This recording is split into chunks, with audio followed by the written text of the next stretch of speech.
And Governor DeSantis, you did face quite a bit of criticism for not closing your state as soon as some did. There was a lot of look attention. at what have the results been? You look at some of the most draconian orders that have been issued in some of these states and compare Florida in terms of our hospitalizations per 100,000, in terms of our fatalities per 100,000. I mean, you go from DC, Maryland, New Jersey, New York, Connecticut, Massachusetts, Michigan, Indiana, Ohio, Illinois, you name it.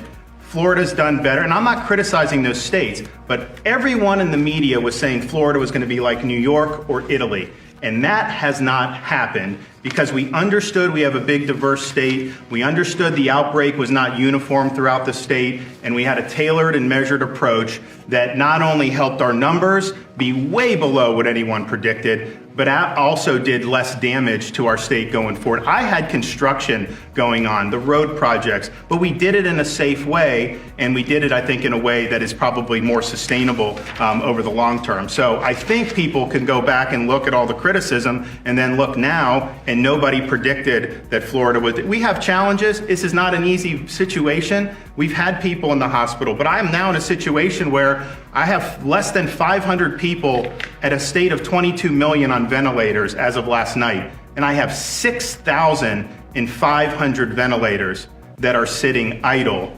unused throughout the state of Florida. So my question is, I mean, you face that criticism, you have these numbers that you're sharing. Are you concerned at all about another outbreak coming this summer or this fall and not being ready for it? So of course, that's why the whole thing we're doing is, this is a novel virus, it's unpredictable, but we're in a situation now where we have so many more tools to be able to detect. And one of the things that I was talking to Dr. Birx about, our Florida Department of Health, we have a fully integrated health system with the counties.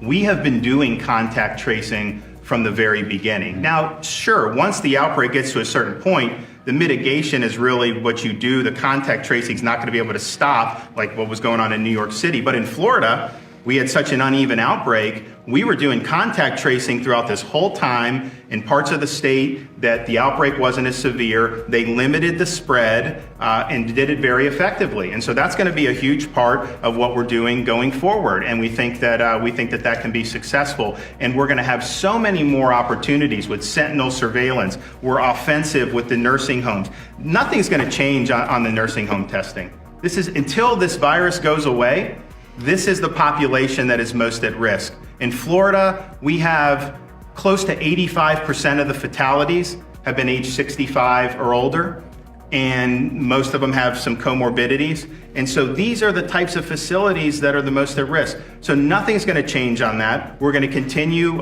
protecting elderly, and we messaged that very early about the risk, about how they should stay home. I wasn't going to arrest an elderly if they left their house, but we told them limit contacts because you're more at risk, and they listen. That's why you go to a place like the Villages.